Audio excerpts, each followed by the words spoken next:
Praise the Lord. இன்றைய தியானம் சங்கீதம் 37வது அதிகாரம் 18 முதல் 31 வரை. உத்தமர்களின் நாட்களை கர்த்தர் அறிந்திருக்கிறார். அவர்கள் சுதந்திரம் என்றென்றைக்கும் இருக்கும்.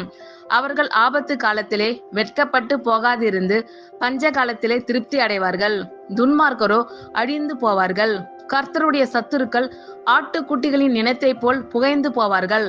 அவர்கள் புகையாய் புகைந்து போவார்கள்.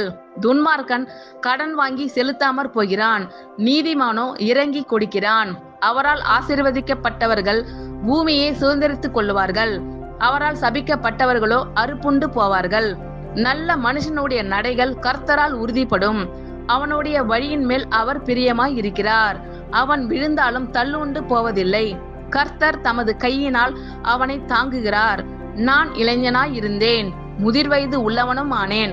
ஆனாலும் நீதிமான் கைவிடப்பட்டதையும் அவன் சந்ததி அப்பத்துக்கு இறந்து திரிகிறதையும் நான் காணவில்லை. அவன் நித்தம் இறங்கி கடன் கொடுக்கிறான். அவன் சந்ததி ஆசீர்வதிக்கப்படும். தீமையை விட்டு விலகி நன்மை செய், என்றென்றைக்கும் நிலைத்திருப்பாய். கர்த்தர் நியாயத்தை விரும்புகிறவர். அவர் தமது பரிசுத்தவான்களை கைவிடுவதில்லை. அவர்கள் என்றைக்கும் காக்கப்படுவார்கள். துன்மார்களுடைய சந்ததியோ அறுப்புண்டு போம். நீதிமான்கள் பூமியை சுதந்திரித்துக் கொண்டு என்றைக்கும் அதிலே வாசமாய் இருப்பார்கள். நீதிமானுடைய வாய் ஞானத்தை உரைத்து அவனுடைய நாவு நியாயத்தை பேசும். அவனுடைய தேவன் அருளிய வேதம் அவன் இருதயத்தில் இருக்கிறது. அவன் நடைகளில் ஒன்றும் பிசகுவதில்லை.